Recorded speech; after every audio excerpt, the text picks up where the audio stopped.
Salut à tous, c'est Maximilien. Et dites-moi, savez-vous quel réalisateur a mis au point la comédie de manière la plus visuelle dans le 7ème art? Bah, techniquement, tu tournes la vidéo en noir et blanc, et il se trouve sur la miniature et le titre de la vidéo. Si je dois résumer mon rapport à ce réalisateur, ou plutôt ce visionnaire, je dois vous dire que c'est assez compliqué. Déjà parce que ce sont des films qui ont marqué le cinéma comme très peu ont pu le faire. Parce que lui-même joue un personnage qui a su marquer des générations de comédiens, tous incroyables les uns autant que les autres, montrant que le burlesque n'est pas mort, loin de là. Et aussi parce que Ça fait pas si longtemps que je me suis mis à voir sa filmographie, donc dites-vous que le poster dans ma chambre, c'est plus pour montrer que je suis trop cinéphile, t'as vu?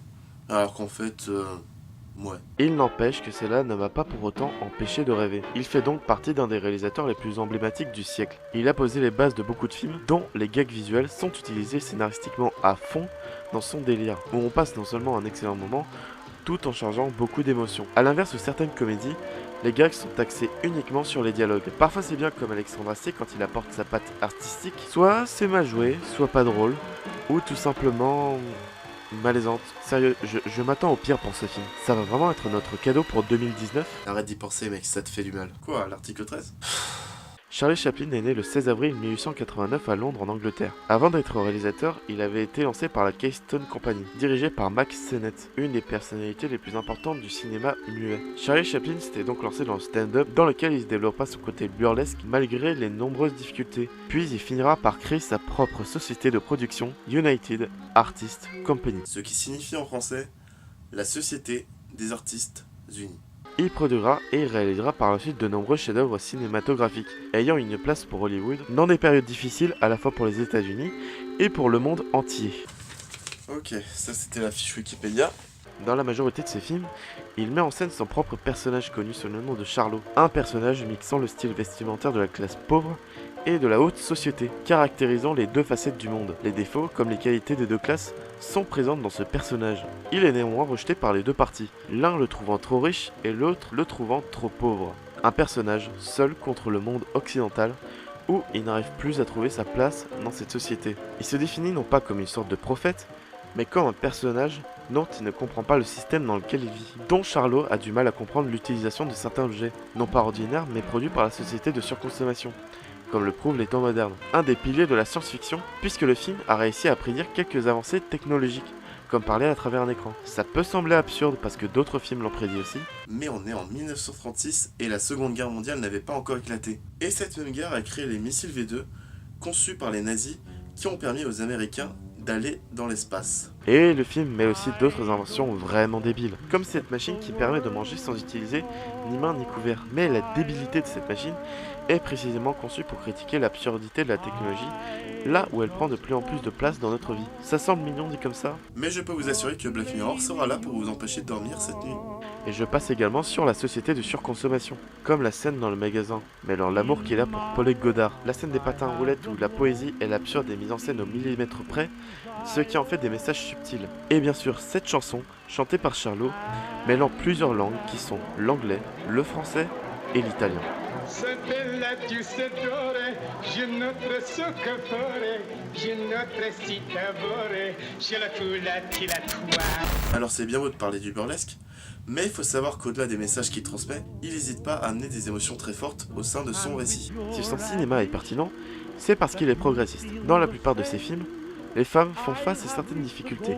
Au lieu de se considérer comme le chevalier sauvant la princesse, il leur apprend par attachement émotionnel à devenir plus forte psychologiquement. C'est le cas dans Le Cirque, Les Lumières de la Ville et Le Dictateur dont on en reparlera après. Et un de ses premiers films, Le Kid, montre un attachement fraternel entre le grand et le petit frère, à en juger par la complicité présente entre les deux personnages, montrant qu'ils sont tous les deux plus forts que le système, essayant de les séparer. Il est aussi intéressant de noter qu'il n'hésite pas à mentionner des choses aussi tabous, puisqu'il parle de la violence conjugale, dont le personnage féminin en est victime. C'est la relation qu'il va porter avec elle qui lui fera découvrir un autre aspect de la vie, en la rendant plus forte et indépendante de son père, essayant de la réduire à un objet de spectacle. Son côté charmeur donne lieu à des scènes poétiques rappelant un peu les lutins de Noël, comme cette scène dans La Ruée vers l'or. Charlie Chaplin est aussi le compositeur de chacun de ses films, ce qui explique le mouvement musical toujours en accord avec l'image, comme dans Le Dictateur avec le scène du rasoir qui est une référence cinématographique, où chaque mouvement du violon rend la scène comique, alors qu'elle n'est ni plus ni moins banale. Son cinéma a beau être muet, mais sa musique en raconte énormément sur la scène. Ces univers sont fous parce qu'ils sont tous différents des uns des autres, et ne critiquent pas la société en montrant la réalité pure, mais en y mettant son point de vue à lui, et ça se voit quand son personnage essaie tout du long de trouver une place au fil de ses films. Il ne se veut pas pour autant réaliste, parce que c'est avant tout un point de vue qui redéfinit les choses à sa manière. C'est vrai quoi, rien qu'avec ce plan, il arrive à parler des choses dures tout en étant poétique dans sa démarche, alors que derrière son humour se cache un être humain qui galère encore, encore et encore. En se mettant de son point de vue, les choses sont loin d'être aussi marrantes qu'on le pense. Attends, si j'ai bien compris. Nous les bourgeois que nous sommes, si nous rigolons de lui, c'est parce que nous sommes victimes d'un système qui nous abuse de nous et qui en même temps nous vend du rêve avec de l'argent et des boissons. C'est pas si mauvais le Coca Zéro. Non, c'est pas vraiment ça. Si on adopte son point de vue, c'est pour nous faire comprendre ces galères qu'il a reçues. Je ne sais pas si je l'ai dit, mais il faut savoir que Chaplin a vécu une période dans sa vie où il a été très pauvre, donc sa saga de films. C'est quoi finalement? Une autobiographie retraçant sa vie, ses galères et ses regrets. Tous ces films sont honnêtes sans forcément qu'il utilise un bourrage d'informations si les dialogues avaient existé. Ou ces films prendraient justement un tout autre sens. Tous ces films étaient une paire de couilles bien dures, puisqu'il va toujours à l'encontre exacte d'une idéologie bien pensante. Le Dictateur est une critique assez évidente du fascisme, toujours d'une manière aussi absurde, mais le propos a mérite d'être fort et collectif pour tous les êtres humains partageant la même planète. Il est assez évident de noter que le film est sorti en 1940, soit pendant la Seconde Guerre mondiale, alors que les États-Unis vivaient dans l'isolationnisme, une idéologie renfermant sa culture, ses ressources et ses forces pour lui-même, sans se mêler des problèmes des autres. Mais bon, je pense que la majorité d'entre vous connaissent surtout cette scène en particulier. Je suis désolé, mais je ne veux pas être empereur. Ce n'est pas mon affaire. Je ne veux ni conquérir ni diriger personne. Je voudrais aider tout le monde dans la mesure du possible. Juifs, chrétiens, païens, blancs et noirs. Nous voudrions tous nous aider si nous le pouvions. Les êtres humains sont ainsi faits. Nous voulons donner le bonheur à notre prochain, pas lui donner le malheur. Nous ne voulons pas haïr ni humilier personne. Dans ce monde, chacun de nous a sa place et notre terre est bien assez riche. Elle peut nourrir tous les êtres humains. Nous pouvons tous avoir une vie belle et libre. Mais nous l'avons oublié.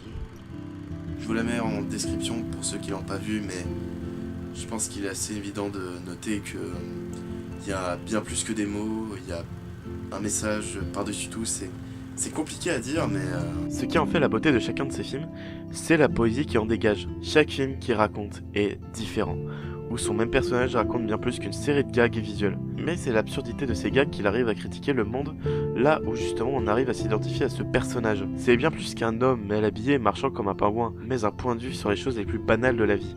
Un personnage plus humain que la société en elle-même. Ce mec revendiquait la différence individuelle. Putain, c'est ça. Chaque être humain a une histoire, des valeurs, des passions. J'ai compris parce que j'ai été complexé par beaucoup de choses dont j'en ai encore honte avec mes regrets et ma culpabilité dont j'ai souffert. Ce qui m'a fait connaître des moments difficiles au cours de ma vie. La vie est une question de point de vue.